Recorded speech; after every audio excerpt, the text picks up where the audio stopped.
Hi friends, good morning. Night ஃபுல்லாக மழை பெஞ்சிட்டு காலையில் மழை ரெஸ்ட் எடுத்துகிட்டு இருந்துச்சு.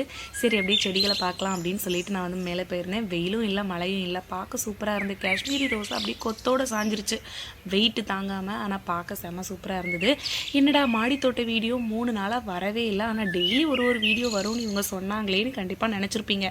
கொஞ்சம் பர்சனல் விஷயங்களாக அலைச்சலாயிடுச்சு. ஆனால் இனிமேல் தொடர்ந்து ஒரு வீடியோவாச்சும் கண்டிப்பாக ஒரு செடியை பற்றியாச்சும் நான் வந்து சொல்லிடுவேன். அதுக்கப்புறமா அந்த ரோஜா செடியில் பாருங்கள், ஸ்பெஷலி பச்சை கலர் ரோஜாவில் இந்த பூக்கு பின்னாடி ஏதோ ஒரு காய் மாதிரி இருக்குது. அது என்னன்னு தெரிஞ்சவங்க கமெண்ட் பண்ணுங்கள், எனக்கு தெரியல. ஆர்கானிக் வேஸ்ட்லேருந்து முளைச்சி வந்த செடியெல்லாம் பூக்க ஆரம்பிச்சிருச்சு. ஆனால் இது வெள்ளரிக்காவா பூசணிக்காவான்னு காய்ச்சதுக்கு அப்புறம் தான் தெரியும். ஜீனியாவோட விதை கிடைக்குமா அப்படின்னு ஒரு சிஸ்டர் கேட்டிருந்தீங்க. கண்டிப்பாக எடுத்து வச்சு காய வச்சு பக்குவப்படுத்தி தரேன், ஏன்னா எங்கிட்டே விதை இல்லை. அப்புறம் இந்த ஹைப்ரிட் வெரைட்டி கிரேந்தியோட விதையும் கேட்டிருந்தீங்க. ஆனால் இது வந்து முளைக்குமான்னு தெரியல, ஏன்னா அதுவே ஹைப்ரிட் வெரைட்டி. அப்புறம் இந்த கிரேந்தி வெரைட்டி எல்லாம் அந்த பூவெல்லாம் வெயிட்டு தாங்காமல் சாஞ்சிருச்சு. உங்கள் செடிகள்லாம் மழைக்கு எப்படி இருக்குன்னு கமெண்ட்